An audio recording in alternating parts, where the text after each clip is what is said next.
about apparently missing children, dead children.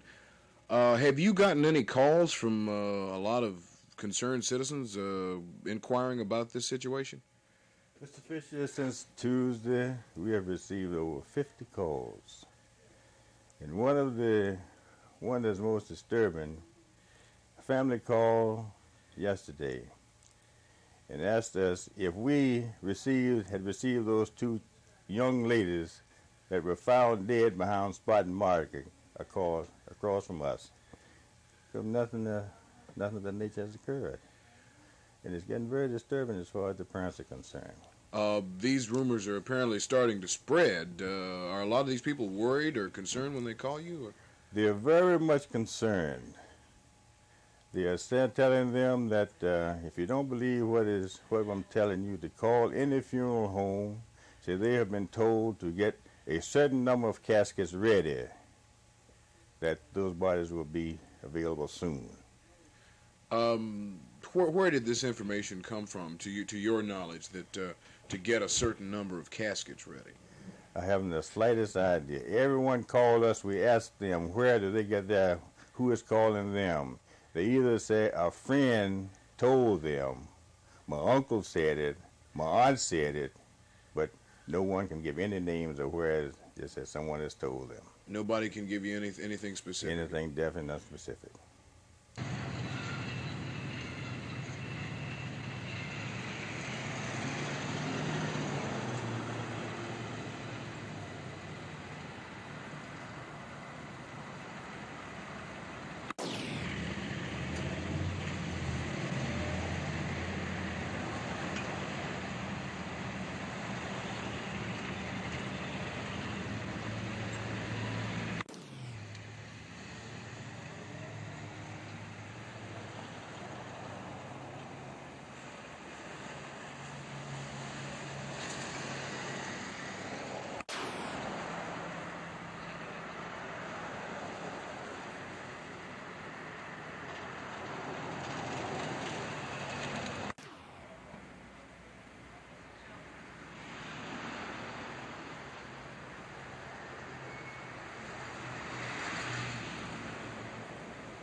Captain Sawyer, there have been a number of rather unpleasant rumors circulating throughout the Tidewater community in regard to the apparent death of two young black children, but as far as we can determine, this never happened. Is that correct? That's correct. As far as the police department is concerned, what is the situation now?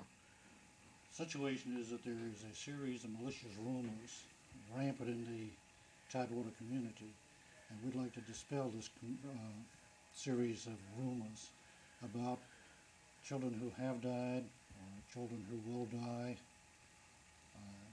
calls that have been made to a local funeral home, and a story that was allegedly carried on a local radio station. All of this is untrue as far as the Norfolk Police Department is concerned, and we would like to assure the public that this is exactly what it is, a malicious rumor. At this point, I guess your investigation now into the circumstances surrounding this incident would probably have to center on where these rumors started and apparently who is making the calls. I imagine from talking to several of the funeral home directors, the calls have come from people concerned about this. But have the police gotten calls or calls indicating some sort of situation to take place? The only calls that we've received are from concerned citizens, people who are being caught up in the rumors. We have not been called by the funeral homes themselves. And if there is, in fact, phone calls going to funeral homes, we would like to hear from those funeral directors so that we can initiate the investigation and attempt to find out where they're originating and take the appropriate action.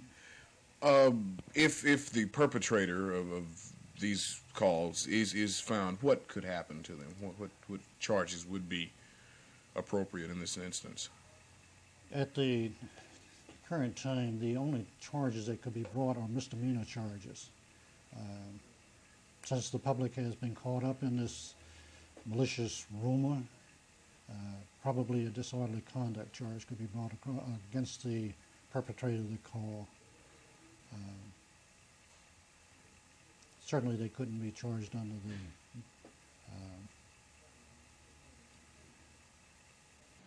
At this point, no one is exactly sure how these rumors got started or how to stop them. But one thing is for sure. Like most rumors, the stories seem to get worse every time they're repeated. John Fisher, News 3, Norfolk.